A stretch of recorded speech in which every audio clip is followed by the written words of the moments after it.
I'm Catherine Gamble, as Catherine has very well introduced me. I am a practicing mental health nurse, as well as the head of practice education and research at South West London and St George's Mental Health Trust. I'm sorry if there's a slight reflection on my glasses, please forgive that.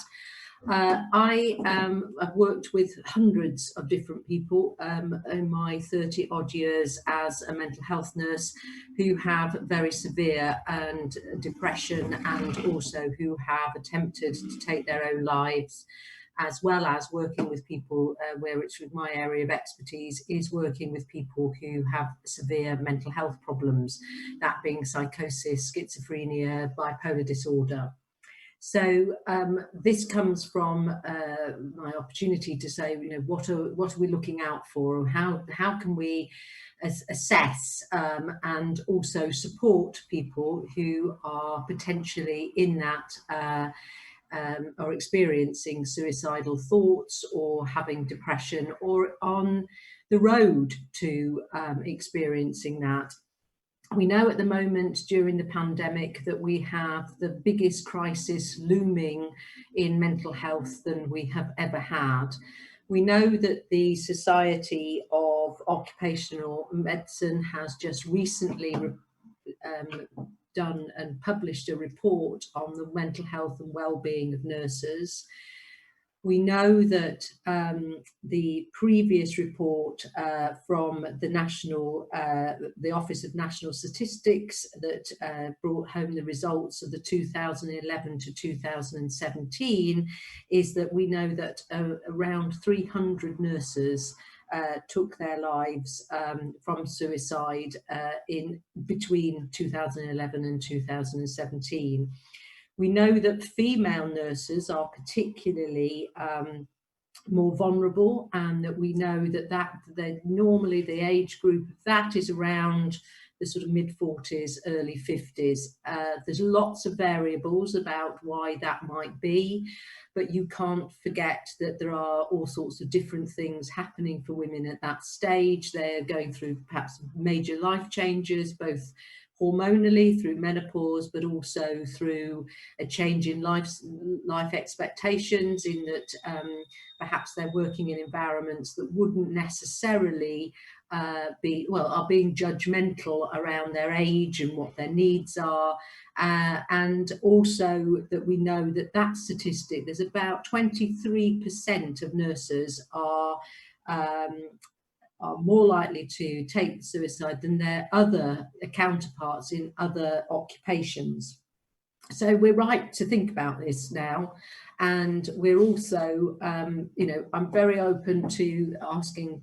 Please ask me any questions, and we can just use this to share some of our understanding. I think the first thing to really point out is we know that in 2018, Congress presented an opportunity for the students, as well as the Mental Health Forum, to raise the awareness of suicide in the profession.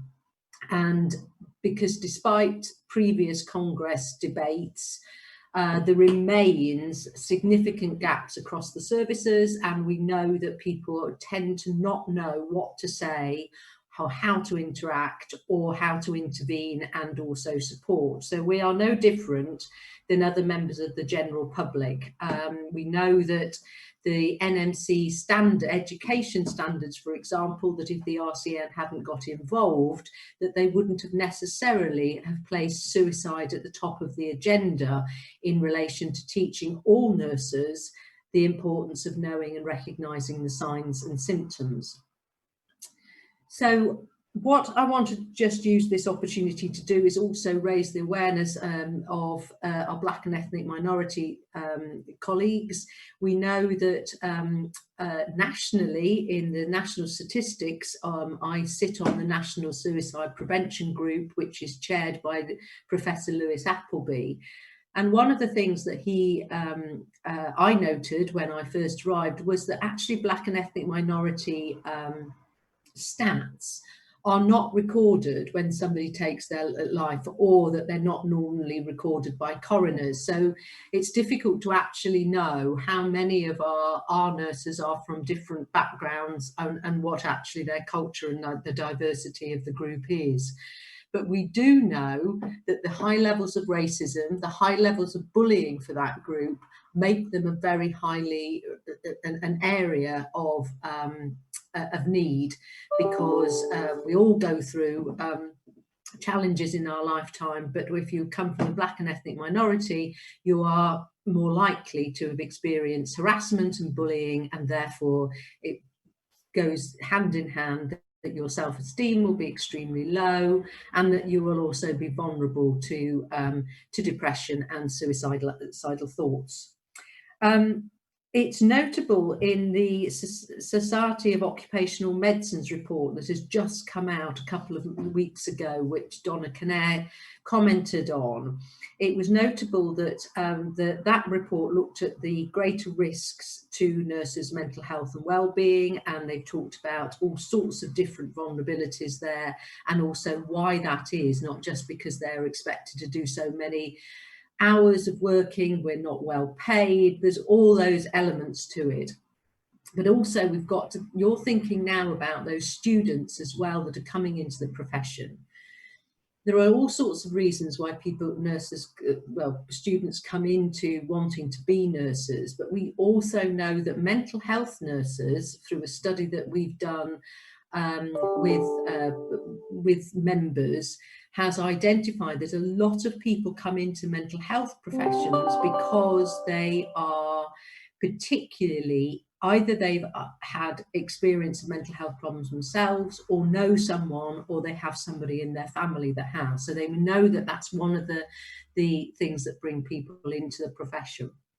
So one of the key areas that we did to look at within that Society of Occupational Medicine report, which again was funded by and supported by the Royal College of Nursing Foundation, that looking at that, what I noticed, particularly what stood out, was that the majority of people, the 300 odd nurses that had taken their lives, were not in statutory services. So they had not been using NHS services, they hadn't been to their GPs, and that if you look back, that was a particularly pertinent thing, is that they hadn't come anywhere near services. So hence why there is a huge movement to get the general public to start thinking about and be more suicide aware.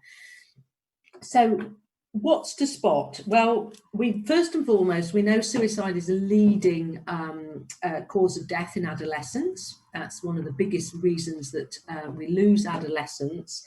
But also that we know from the work that they've done in Bristol, where some of you may or may not realise that in the national press, there was a spate of very high suicide rates in the Bristol University students group.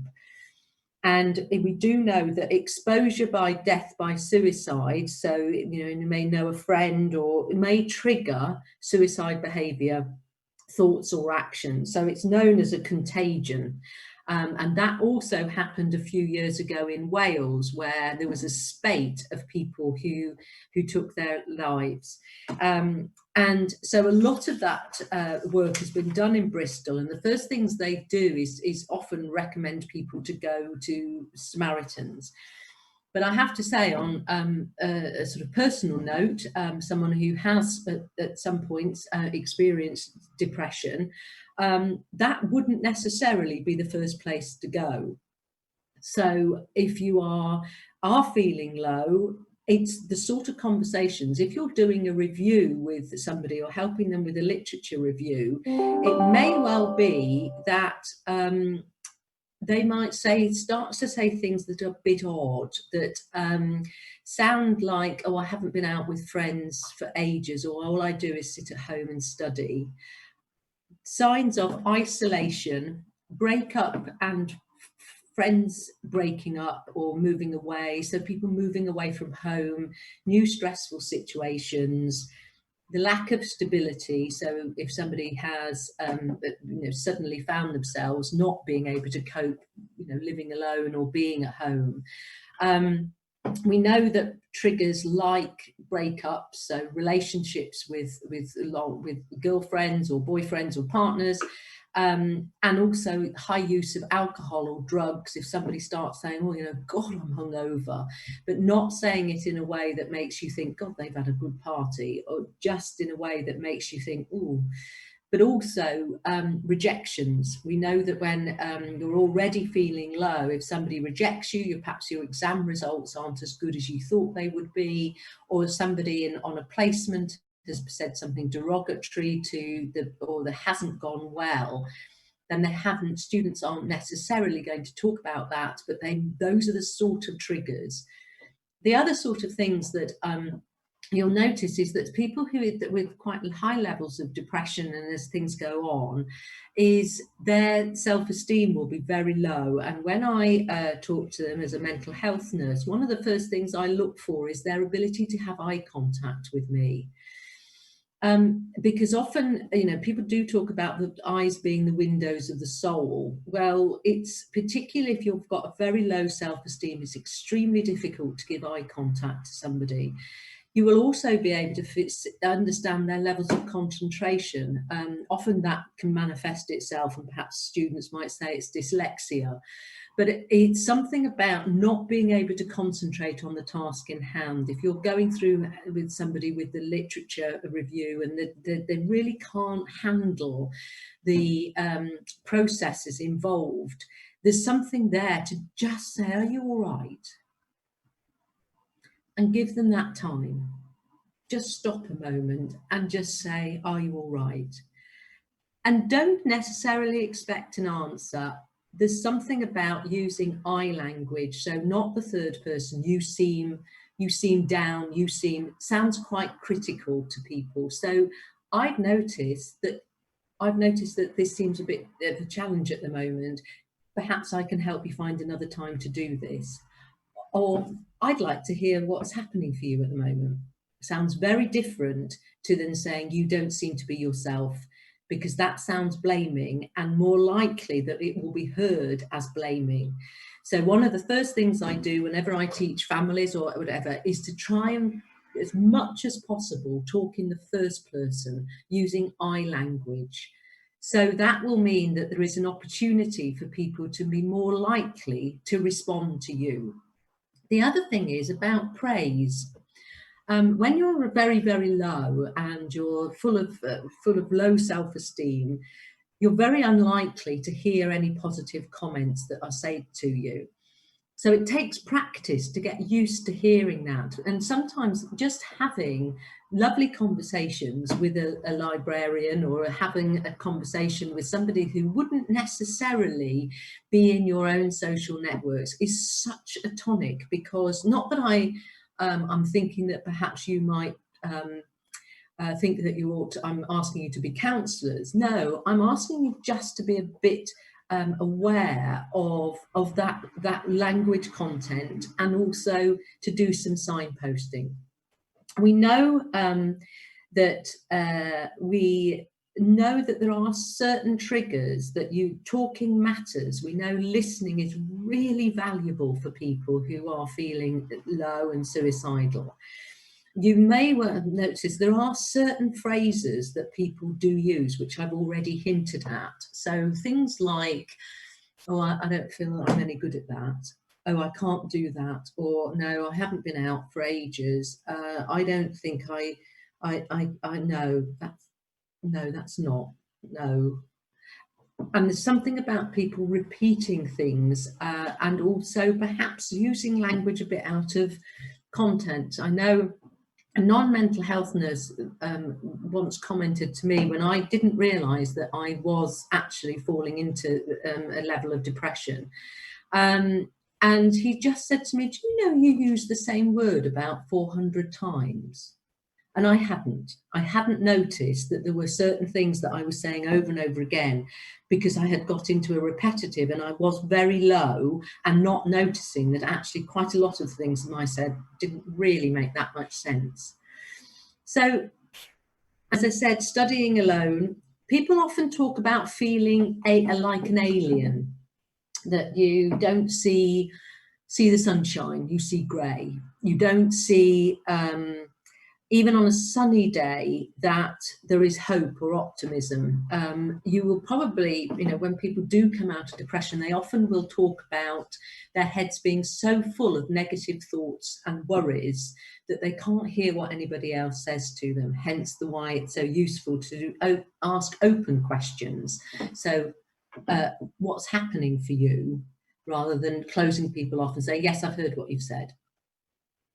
So also, there's a lot to be said about normalizing. What I have just done in just sharing my personal experience normalizes it. So it might be that you might say, I had a student in here the other day who felt really low.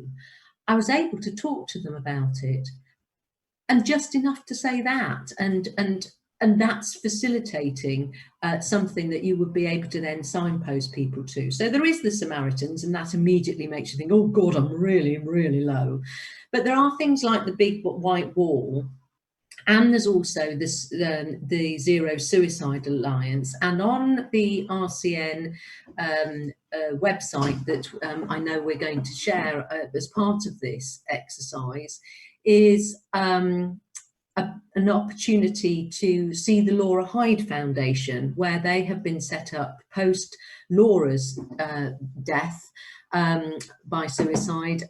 She was a nurse, and her family have got together to set up the Laura Hyde Foundation in order to be able to help mental health and also all healthcare professionals, ambulance people all over. So we've got nice signposting areas of which you can do that. So Carolyn's just posted the Zero Suicide Alliance, and internally we've also at the RCN got this so that employees of the RCN can undertake this, and I'm keen that we raise awareness of that training, because we've gone we've made an alliance with Mersey Care Trust, who is also working with the Zero Suicide Allowance. So we've got a question for me that says, Samaritans are not necessarily the best place to refer someone to that you're concerned about. Do you have any suggestions, at least for us in the UK? Yes. Well, as I said, the big white wall, the Samaritans, absolutely, they are the best place to go. However, some people might find that, as I'm suggesting, some people might find that too early in their pathway. So something like the big white wall, some of the student websites. I always encourage people to go to set up a Twitter account. And it sounds very odd at the moment because there's so many negative aspects of social media. But over the years that I have been a member of that particular Twitter activity, I have noticed people just being able to share, I feel very low, and people all over just picking this up and saying, oh, have you tried this? What have you done? So they don't have to name themselves, they can be anonymous. So that's what the important point. So Sarah, are nurses particularly tricky as they may feel judged by colleagues? Yes, absolutely. And we live in a culture where it is extremely difficult for nurses to express vulnerability. And that's a particular one. Yes, we've been made out to be heroes, and but ultimately during COVID, I've talked to many nurses who are saying, I don't feel like a hero at all. I feel vulnerable. I worry about taking this home to my family. And I have also worked with a couple of people recently who have got victim concerns, because they also feel as though they in some ways feel guilty about taking COVID home, even though there's no real direct evidence that they have taken it. And I've worked with somebody who has just lost their mother and was convinced that she had taken COVID home after working on one of the wards where was a patient who had COVID. there's nothing at the moment can be said to assure her that that would not necessarily be the truth. But again, that makes nurses very vulnerable to what there is the important bit. And that's a really good point, actually. In different parts of the country, there are different places. So someone has just highlighted, thank you, Emma, that there's also breathing space. So it's actually what's great about your connections, and this is about how librarians, you're full of understanding of where different resources are. And that's an incredible opportunity to be able to say, oh, here, you know, this is the signpost and this is where good places are. There's also, yes, there's also people talking about Maitri as well. And there are will be different things for different people, different appropriate avenues, and you can. There are, as I said, lots and lots of mushrooms, but it's also really very nice, even on the smallest possible, is to. I know that when I know that the patients have fed back to me how valuable it's been when I've said, I followed them up. So if you haven't heard from somebody, or you'd say, oh, you know, I was expecting you to come back and do that literature search with me. I haven't heard from you. Is everything okay? Not again that I'm expressing the idea that you would become counsellors, but just to be able to have somebody who sort of checks you out. Ooh, hang on, that person's interested in me, raises your self-esteem.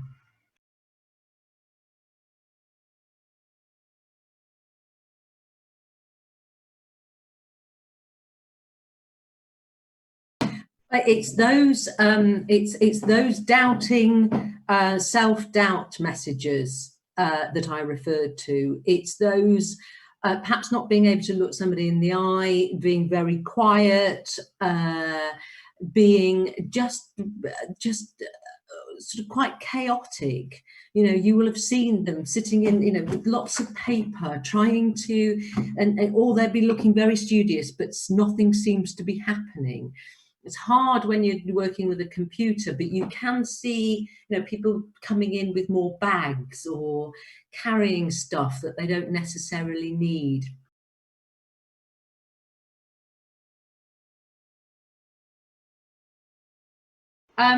Well, again, it is just being mindful that that just asking open questions and suggesting. And I also think it's all right to put some publicity around libraries, saying, you know, are you okay? These are some resources where you might want to go.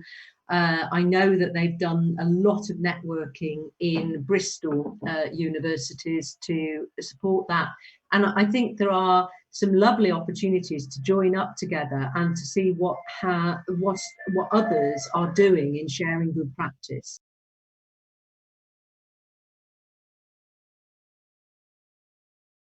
Well, that would be when the student counselling support services would be the most appropriate.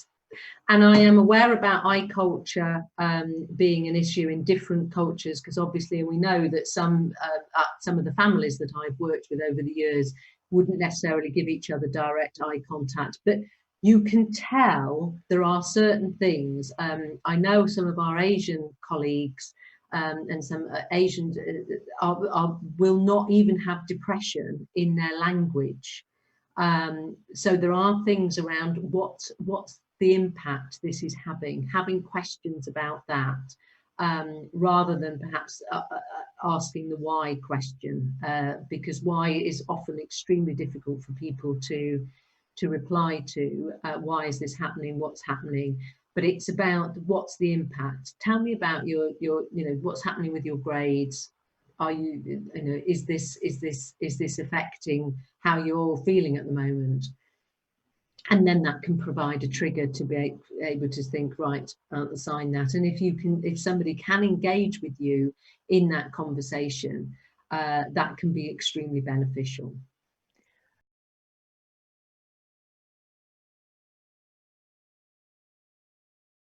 Absolutely, and that you can repeat what they have just said.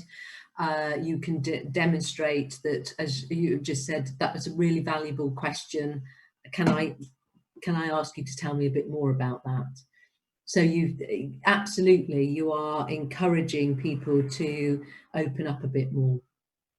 The zero suicide awareness training is only 20 minutes, and it does provide you with some top tips as to what to say and how to respond.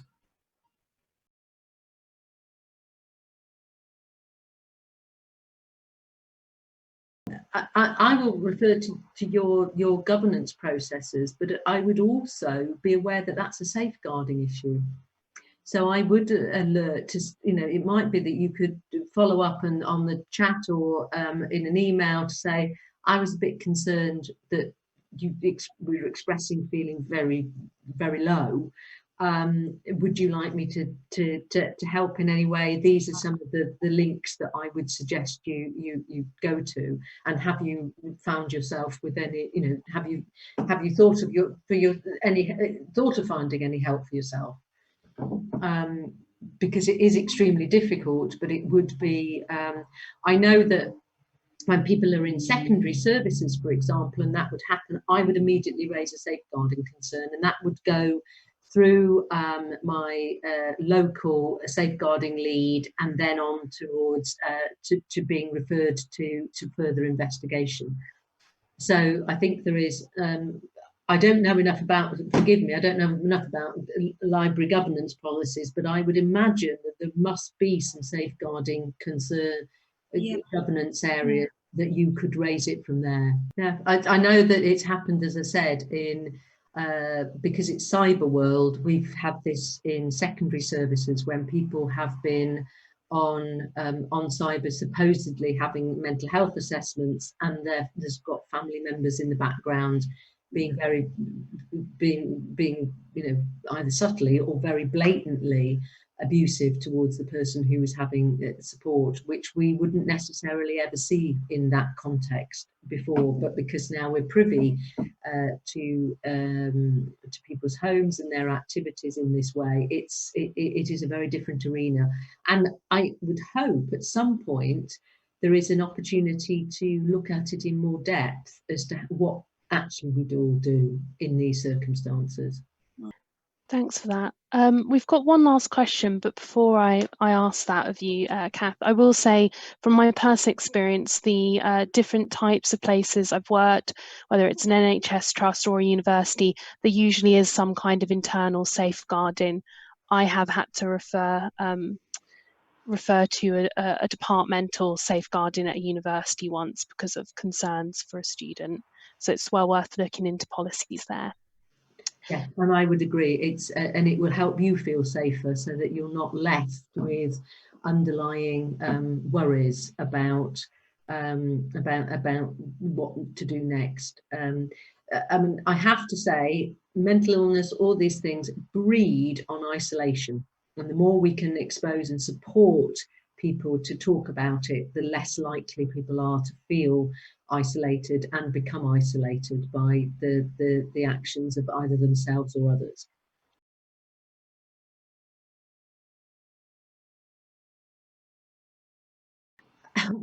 The first thing I would do would be delighted to see them. I think there's something really important about the welcoming approach that you provide, because it is a safe, libraries are well known for being safe havens. So being very welcoming, as I said, complimenting people is and being warm to people is just such a tonic. It's the first things I say to families. I get families to practice saying nice things to each other. So complimenting each other, it's sort of, even to the extent that, I once worked with a very severely depressed man who told me he'd read the whole of Solzhenitsyn's works. And he said, of course, you will have read all those, Catherine. Of course I haven't read them. It was something that he had this idea that because I was all intelligent and I was more superior because I was a senior nurse. But in fact, it was he was so blown away by the compliment that I gave him in relation to the fact that that was a wonderful thing to have been able to do, and I would really like to talk to him about what he learned from those works, because I'd never been able to get past page 2. And it just meant it gave us a conversation piece and something to be able to develop their self-worth. And as I said, libraries have often provided me with the most amazing, quiet solace, a bit of time and a bit of opportunity just to reflect. And so a welcoming approach, and just saying it's really nice to have you here, and I hope you'll come back, and I'd like to see you more often. The pleasure of seeing people who come through depression and come out the other side is so valuable. But we can help them by talking about the positive things and the things that they're bringing to us, as well as supporting them through it. And as I said, libraries are in a perfect place. That's great. Thank you so much for joining us today and speaking with us. I've certainly learned some tips that I've noted down myself to think about as we move forward.